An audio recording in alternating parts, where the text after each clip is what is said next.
કેમ છો વિદ્યાર્થી મિત્રો? મજામાં?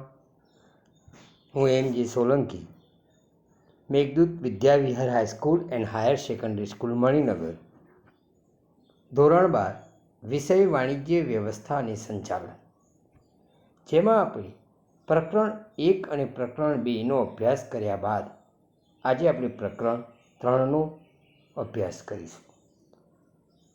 પ્રકરણ 3 આયોજન, જેને પ્લાનિંગ તરીકે ઓળખવામાં આવે છે.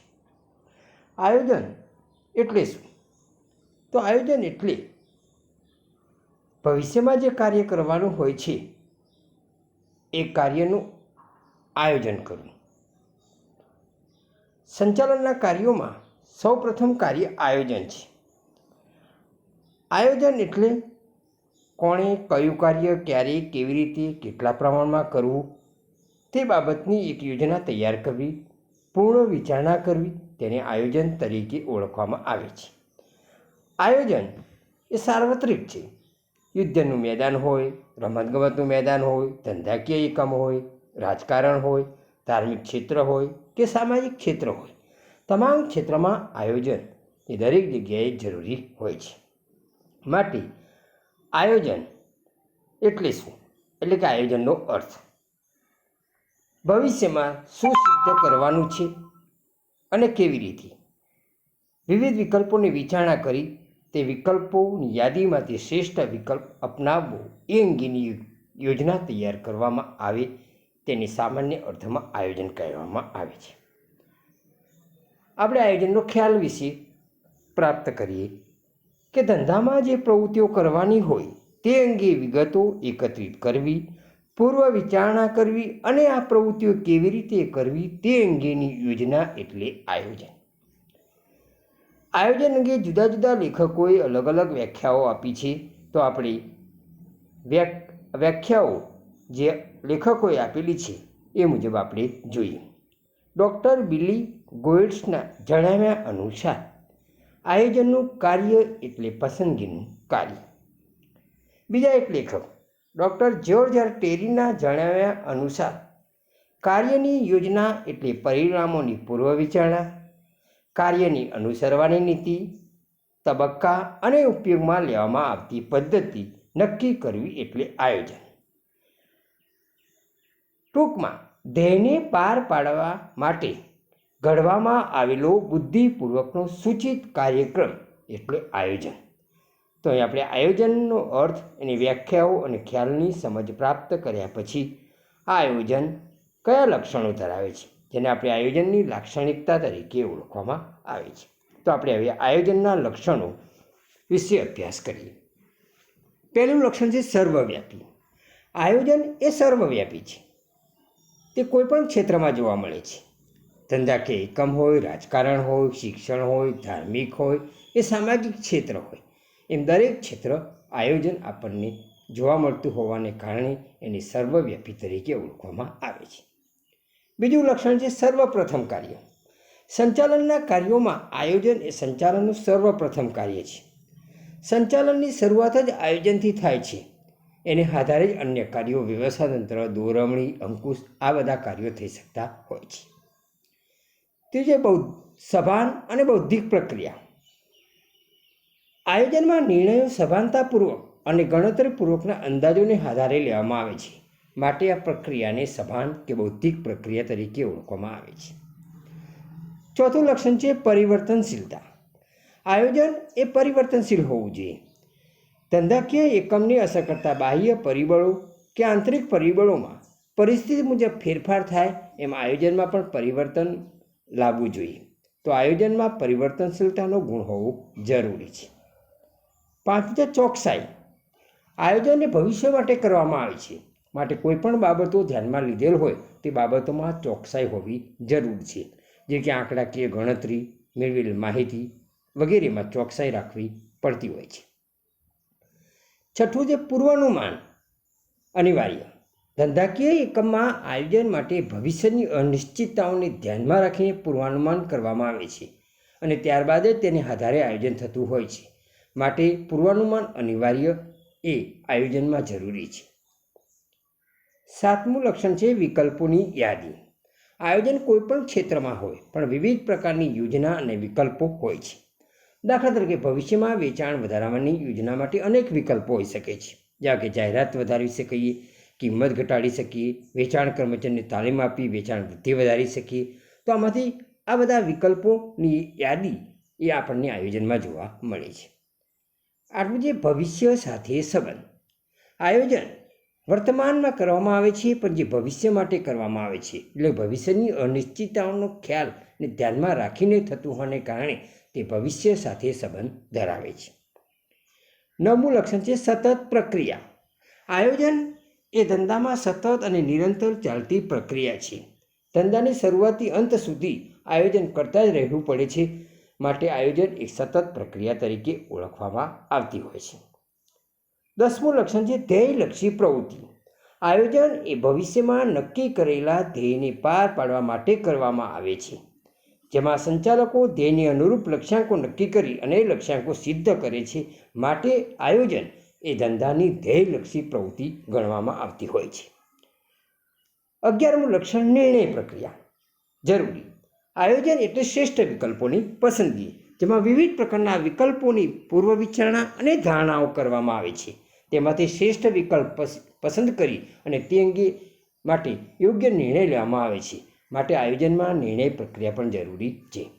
હવે આયોજન એ મહત્વપૂર્ણ ધંધાકીય એકમમાં ધરાવે છે. ભવિષ્ય અંગેની રૂપરેખા છે. કોઈપણ ક્ષેત્રમાં આયોજન જરૂરી છે. સરકારી હોય, ખાનગી ક્ષેત્ર હોય, દરેક ક્ષેત્રમાં આપણને આયોજન જોવા મળે છે. તો આયોજનનું ધંધામાં ઘણું બધું મહત્ત્વ છે. તો આપણે એના મહત્ત્વ વિશે આપણે જોઈએ. આયોજન ધંધાકીય એકમની બધી જ પ્રવૃત્તિઓ વ્યવસ્થિત રીતે થતી હોય છે. બીજું, સાધનો બગાડ અટકાવી શકાય છે. ત્રીજું, આયોજનથી અનિશ્ચિતતાઓ ઘટે છે. ચોથું, આયોજનથી ચોકસાઈ વધે છે. 5મું, આયોજનથી ધ્યેય સિદ્ધિ થઈ શકતી હોય છે. 6ઠું, સંચાલકીય કાર્યોમાં સરળતા રહે છે. 7મું, કર્મચારીઓનો સહકાર પ્રાપ્ત થતો હોય છે. 8મું, અસરકારક અંકુશ રાખી શકાય છે. અને 9મું, વિવિધ પ્રવૃત્તિઓ વચ્ચે સંકલન સાધી શકાય છે. હવે આપણે આયોજનનું મહત્ત્વ અને એના લક્ષણોની સમજ પ્રાપ્ત કર્યા પછી ધંધાકીય એકમમાં આપણે આયોજનનો ઉપયોગ કરીએ છીએ, પરંતુ આયોજનમાં પણ આપણને કેટલાક અવરોધો નડે છે, જેને આયોજનની મર્યાદાઓ અથવા ગેરફાયદા તરીકે ઓળખવામાં આવે છે. આયોજન એ સર્વવ્યાપી છે.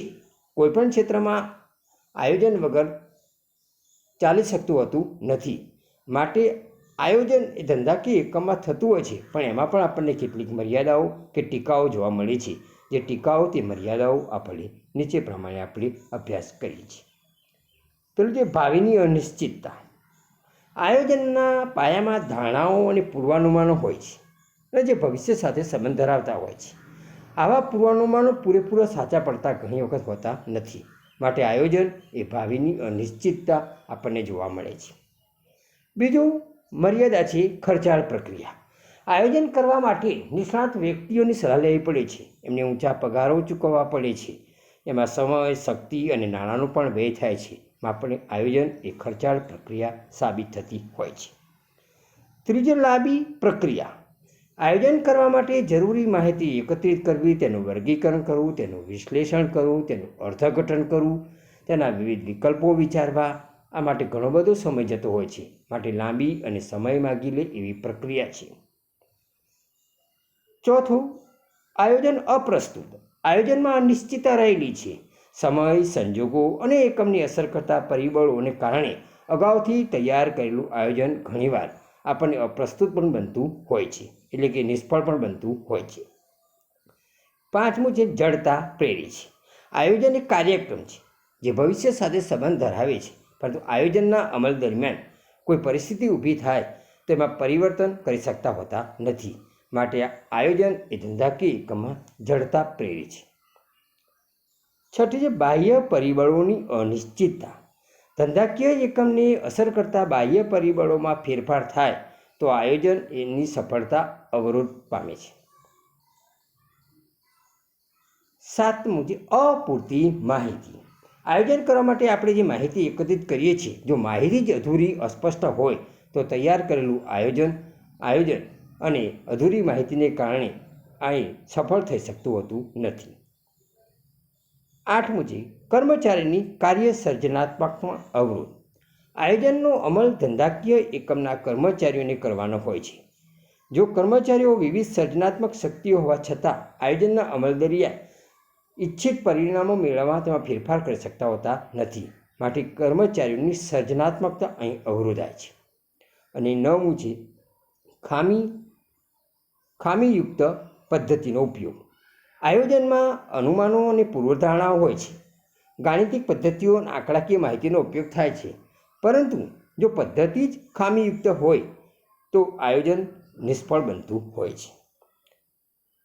આયોજનની મર્યાદાઓ વિશે ખ્યાલ મેળવ્યા પછી ધંધાકીય એકમમાં જ્યારે આપણે આયોજન કરવું હોય તો આયોજન કેવી રીતે કરવું? તો આયોજનની પ્રક્રિયા એટલે કે એની વિધિ, જે તમારે ક્રમ મુજબ તમારે આયોજનની પ્રક્રિયા વિધિ તૈયાર કરવી પડે છે. તો આયોજન એક બૌદ્ધિક પ્રક્રિયા છે, ભવિષ્ય માટેની પ્રવૃત્તિઓનો એક નકશો છે અને સંચાલન એમાં રંગ પૂરતા હોય છે. માટે ભવિષ્ય અનિશ્ચિત હોવાથી નક્કી કરેલ આયોજનિક તબક્કાવાર પ્રક્રિયાની નીચે મુજબ આપણે એને સમજાવી શકાય છે. પહેલો તબક્કો છે હેતુ નિર્ધારણ. આયોજનનો પ્રથમ તબક્કો છે હેતુ નિર્ધારણ. હેતુ નિર્ધારણ એટલે નક્કી કરેલા હેતુઓ સિદ્ધ કરવા, મને હેતુ નિર્ધારણ તરીકે ઓળખવામાં આવે છે. તો સંચાલનમાં સૌપ્રથમ આયોજનના કાર્યમાં સંચાલકો ધંધાકીય એકમમાં હેતુ નક્કી કરતા હોય છે. હેતુઓ એ વ્યવહારિક હોવા જરૂરી છે. બીજું છે આયોજનના આધાર સ્પષ્ટ કરવા. હેતુઓની સ્પષ્ટતા કર્યા પછી આયોજનને પાર પાડવા માટે તેના આધારો નક્કી કરવા પડે છે. આધારો એટલે અનુમાનો કે ધારણાઓ. તો એકમને અસર કરતા આંતરિક અને બાહ્ય પરિબળોને ધ્યાનમાં રાખી આપણે આયોજનના આધાર સ્પષ્ટ નક્કી કરવા પડે છે. ત્રીજું છે માહિતી એકત્રિત કરી તેનું વિશ્લેષણ કરવું. આયોજનના આધારો સ્પષ્ટ કર્યા બાદ આયોજન માટે ધંધાકીય એકમમાં જરૂરી માહિતી પ્રત્યક્ષ કે પરોક્ષ રીતે એકત્રિત કરવામાં આવે છે અને તેનું વર્ગીકરણ કર્યા બાદ વિશ્લેષણ અને અર્થઘટન કરવામાં આવતું હોય છે. તો આ રીતે માહિતીનું વર્ગીકરણ અને વિશ્લેષણ કરવું પડે છે. ચોથું છે વૈકલ્પિક યોજના તૈયાર કરવી. જરૂરી માહિતી એકત્રિત કરી તેનું વિશ્લેષણ કરી તેનું અર્થઘટન કર્યા બાદ વૈકલ્પિક યોજનાનું ઘડતર થાય છે. એકમમાં ધ્યેય સિદ્ધિ માટે અનેક વિકલ્પો હોય છે, તો આ વિકલ્પોની યાદી આ તબક્કે તૈયાર કરવામાં આવે છે. કોઈ વસ્તુનું ઉત્પાદન કરી વેચાણ કરવું કે તૈયાર વસ્તુ ખરીદીને વેચાણ કરવું, એ માટે વૈકલ્પિક યોજનાઓ તૈયાર કરવામાં આવતી હોય છે. 5મું છે વિકલ્પોની વિચારણા. વૈકલ્પિક યોજનાની યાદી તૈયાર થઈ ગયા બાદ બધા જ વિકલ્પો પર વિચારણા કરવામાં આવે છે, જેમાં એકમને અસર કરતા પરિબળો અને વિકલ્પોનો સંબંધ અંગે વિચારણા કરવામાં આવતી હોય છે. કારણ કે આ બૌદ્ધિક પ્રક્રિયા છે. વિચારણા કરતી વખતે ગાણિતિક અને આંકડાશાસ્ત્રીય પદ્ધતિનો પણ ઉપયોગ થતો હોય છે. આ માટે ધંધાકીય એકમ કાર્યાત્મક સંશોધન OR ઓપરેશન રિસર્ચ દ્વારા એક આ યોજના તૈયાર કરવામાં આવતી હોય છે. 6ઠું છે ચોક્કસ યોજના સ્વીકારવી. આ તબક્કે વિવિધ વિકલ્પો અંગે વિચારણા કરી, અભ્યાસ કરી, ચકાસણી કરી કોઈ એક ચોક્કસ શ્રેષ્ઠ યોજના સ્વીકારવામાં આવતી હોય છે. 7મું છે ગૌણ યોજનાનું ઘડતર અને ચકાસણી. મૂળ યોજનાને અનુરૂપ અથવા મૂળ યોજનાને સહાયરૂપ થાય એ અંગેના વિકલ્પો વિચારવામાં આવતા હોય છે, જે વિકલ્પોની ગૌણ યોજના તરીકે ઓળખવામાં આવે છે. દાખલા તરીકે કાર બનાવતી કંપની ટાયર બનાવવા કે ટાયર બહારથી ખરીદવા અંગેનો નિર્ણય, જેને ગૌણ યોજના તરીકે ઓળખવામાં આવે છે. અને 8મું છે યોજનાનું મૂલ્યાંકન. ગૌણ યોજનાનું ઘડતર અને ચકાસણી કર્યા બાદ સમગ્ર યોજનાનું મૂલ્યાંકન કરવામાં આવે છે. એકમમાં જ્યારે જરૂર જણાય ત્યારે ત્યાં યોજનાના મૂલ્યાંકન માટે નિષ્ણાત અને સલાહકારોની મદદ લઈ યોજના કેટલી અંશે સફળ થશે તે અંગે યોજનાનું મૂલ્યાંકન થતું જોવા મળે છે. હવે આપણે આ યોજનાઓ કઈ હોઈ શકે, એટલે કે યોજનાઓના પ્રકારો. ધંધાકીય એકમમાં યોજનાઓ અલગ અલગ પ્રકારની હોય છે, તો બધી યોજનાઓ વિશે આપણે અભ્યાસ કરી. તમારી યોજનાઓના પ્રકારો અથવા ટૂંકા પ્રશ્ન તરીકે આમાંથી પ્રશ્નો પૂછાતા હોય છે. પહેલી યોજના છે કાયમી યોજના. કાયમી યોજના એટલે જે યોજનાને વારંવાર ઉપયોગમાં લઈ શકાય. જે કાર્ય અંગે રોજે રોજ નિર્ણયો લેવાના હોય એવા કાર્યો માટે જે યોજના તૈયાર કરવામાં આવે એવી યોજનાને કાયમી યોજના તરીકે ઓળખવામાં આવતી હોય છે. તો આવી યોજનામાં વ્યવસ્થાકીય પ્રવૃત્તિઓનું વારંવાર પુનરાવર્તન થતું જોવા મળતું હોય છે. માટે આવી યોજનાને આપણે કાયમી યોજના તરીકે ઓળખવામાં આવતી હોય છે. બીજું છે વ્યૂહાત્મક યોજના. ધંધાકીય એકમો તેમની ફિલસૂફી અનુસાર ધ્યેય નક્કી કરે છે અને એકમ પોતાના જીવનકાળ દરમિયાન કઈ ફિલસૂફીથી કામ કરશે તે નક્કી કરવામાં આવતું હોય છે. તેને એકમનું જીવન ધ્યેય કહેવામાં આવે છે. આવા ધ્યેયને સિદ્ધ કરવા માટે જે લાંબા ગાળાની અને ટૂંકા ગાળાની વ્યૂહરચનાઓ ઘડવામાં આવતી હોય છે જેને વ્યૂહાત્મક યોજના તરીકે ઓળખવામાં આવે છે. ત્રીજું, સુનિયોજિત યોજના. ધંધાકીય એકમમાં નક્કી કરેલા ધ્યેયને સિદ્ધ કરવા માટે મધ્ય સપાટીએ ટૂંકા ગાળાની જે યોજનાઓનું ઘડતર કરવામાં આવે એવી યોજનાને સુનિયોજિત યોજના કહે છે. આવી યોજના 1 વર્ષ કે તેથી ઓછા સમયગાળા માટે નક્કી કરવામાં આવતી હોય છે. ચોથી યોજના છે કાર્યકારી યોજના. ધંધાકીય એકમના વિભાગો, કાર્યજૂથો અને વ્યક્તિઓ પાસેથી કાર્ય સંબંધી અપેક્ષિત પરિણામો મેળવવા માટે ઘડવામાં આવતી યોજનાઓને કાર્યકારી યોજનાઓ કહેવામાં આવતી હોય છે. આવી યોજનાઓ પણ મોટેભાગે એકાદ વર્ષ માટે ટૂંકા ગાળાની જ હોય છે. દાખલા તરીકે નક્કી કરેલ વાર્ષિક ઉત્પાદનના ધ્યેયને પહોંચી વળવા માસિક કે ત્રિમાસિક ઉત્પાદનની યોજના ઘડવામાં આવે જે કાર્યકારી યોજના છે. પાંચમી યોજના છે એક ઉપયોગી યોજના. વિશિષ્ટ હેતુઓની સિદ્ધિ માટે એક ઉપયોગી યોજના તૈયાર થતી હોય છે. આ યોજના ખાસ પ્રવૃત્તિઓ માટે જ તૈયાર કરવામાં આવે છે. જે કાર્ય પ્રવૃત્તિઓનું પુનરાવર્તન થતું ન હોય એવી પ્રવૃત્તિઓ માટે આ એક ઉપયોગી યોજના તૈયાર થતી હોય છે. દાખલા તરીકે વાહનનું બાંધકામ કરવું, મકાનનું બાંધકામ કરવું, પેકેજિંગ, પ્રિન્ટિંગ, આ બધી યોજનાઓ એક ઉપયોગી યોજના છે. કારણ કે આવી પ્રવૃત્તિઓ વારંવાર થતી હોતી નથી, એક જ વખત થતી જોવા મળે છે.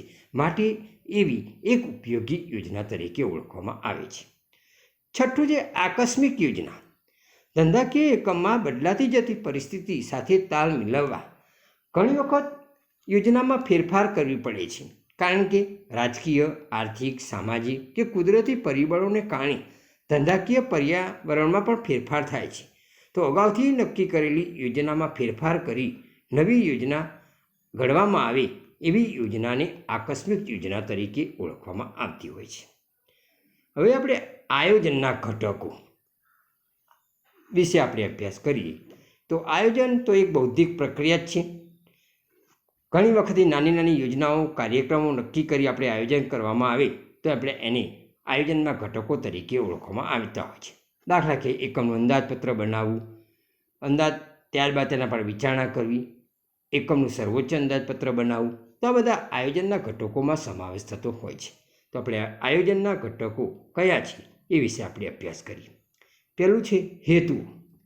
ધ્યેય નક્કી કરવું અને તેને પાર પાડવું એ ધંધાકીય એકમનો મુખ્ય હેતુ છે. નક્કી કરતી વખતે એકમે અસર કરતા પરિબળોને ધ્યાનમાં રાખી ધંધાકીય એકમના ધ્યેય નક્કી કરવા પડે છે, એટલે કે હેતુઓ નક્કી કરવા પડે છે. બીજું છે વ્યૂહરચના. આયોજનમાં નક્કી કરેલા ઉદ્દેશોને પાર પાડવા ઉપયોગમાં લેવામાં આવતી યુક્તિ એટલે વ્યૂહરચના. એકમ બજારમાં હરીફો સામે કે અસર કરતા અન્ય પરિબળો સામે ટકી શકે એ માટે વ્યૂહરચના અપનાવવામાં આવતી જોવા મળતી હોય છે. ત્રીજું, નીતિ. આયોજનમાં નક્કી કરેલા ધ્યેયને પાર પાડવા સંચાલકો જે નિર્ણયો અને વ્યૂહરચના નક્કી કરે તેને નીતિ તરીકે ઓળખવામાં આવે છે. નીતિ એકમની એક ધંધાકીય એકમની છાપ ઊભી કરતી હોય છે. દાખલા તરીકે શાક પર માલનું વેચાણ કરવાની નીતિ જે ધંધાકીય એકમમાં એક નવી છાપ ઊભી કરે છે. ચોથું છે પદ્ધતિ અને વિધિ. પદ્ધતિ એ એકમનો કાર્યક્રમ પાર પાડવાની વ્યવસ્થા દર્શાવે છે. વ્યૂહરચના એકમોની હરીફો સામે ટકી રહેવાની વ્યવસ્થા દર્શાવે છે અને નીતિ એ ઉદ્દેશોને કઈ રીતે પાર પાડી શકાય તેમ માહિતી પૂરી પાડે છે. જ્યારે વિધિ નક્કી કરેલ ઉદ્દેશોને કઈ રીતે પાર પાડવા તેનો માર્ગ બતાવે છે. દાખલા તરીકે એકમ ત્રિમાસિક વેચાણના આંકડા મેળવી વાર્ષિક વેચાણ ધ્યેયને પાર પાડવા પ્રયત્ન કરી શકતી હોય છે. 5મું છે નિયમો. આયોજનમાં નક્કી કરેલા કાર્યક્રમને પાર પાડવા નિયમો ખાસ જરૂરી છે. નિયમો વિધિ નિશ્ચિત કરે છે, સ્પષ્ટ સમજ આપે છે, કર્મચારીઓમાં શિસ્તની સ્થાપના થાય છે અને એકમમાં ધ્યેય સિદ્ધ અને નિરીક્ષણનું કાર્ય પણ સરળ બનતું હોય છે. દાખલા તરીકે કામના કલાકો દરમિયાન કામદારોએ મોબાઈલનો ઉપયોગ કરવો નહીં, એકમમાં ધૂમ્રપાન કરવું નહીં, આવા નિયમો સ્પષ્ટ બનાવવામાં આવતા જોવા મળે છે. 6મું છે અંદાજપત્ર. એકમના નક્કી કરેલા ધ્યેયને પૂર્ણ કરવા માટે અંકુશના માધ્યમ તરીકે અંદાજપત્ર એટલે બજેટનો ઉપયોગ થતો હોય છે. વિવિધ પ્રકારના અંદાજપત્રો હોય છે, જેવા કે મૂડી ખર્ચ અંદાજપત્ર, ઉત્પાદન અંદાજપત્ર, ઉત્પાદન ખર્ચનું અંદાજપત્ર, વેચાણ અંદાજપત્ર, રોકડ અંદાજપત્ર. તો આ રીતે અંદાજપત્ર એકમની પ્રક્રિયા પર અંકુશ રાખવાનું કાર્ય કરે છે અને સંચાલનને કાર્યક્ષમ બનાવવાનું પણ કાર્ય કરે છે. 7મું છે કાર્યક્રમ. ધંધાકીય એકમમાં કરવાના થતા કાર્યોને જે ક્રમ આપવામાં આવે તેને કાર્યક્રમ તરીકે ઓળખવામાં આવે છે. જો કાર્યક્રમ મુજબ કામકાજ ધંધાકીય એકમમાં થાય તો એકમના ધ્યેય સરળતાથી સિદ્ધ થઈ શકે છે, એટલે કે ધ્યેય સિદ્ધિ માટે કોઈ પ્રશ્નો ઊભા થતા નથી. માટે ધંધાકીય એકમમાં કાર્યક્રમ એ નક્કી કરવું જરૂરી છે. કાર્યક્રમને કારણે ભવિષ્યમાં સુધારાલક્ષી પણ પગલાં લઈ શકાતા હોય છે. હવે આ પ્રકરણમાં આપણે આ બધું શીખ્યા.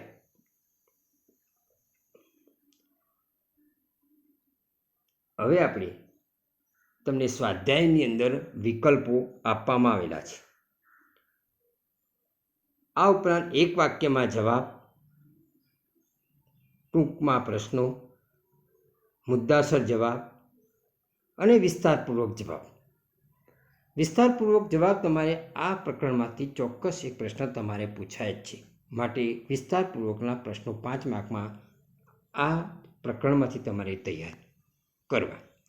આપેલું સ્વાધ્યાય મેં સમજાવેલા વિડીયોની અંદરમાંથી તમને સરળતાથી મળી રહેશે. માટે વિદ્યાર્થીઓ તમારા હોમવર્કની અંદર આ પ્રશ્નો લખવાનો પ્રયત્ન કરજો. Thank you.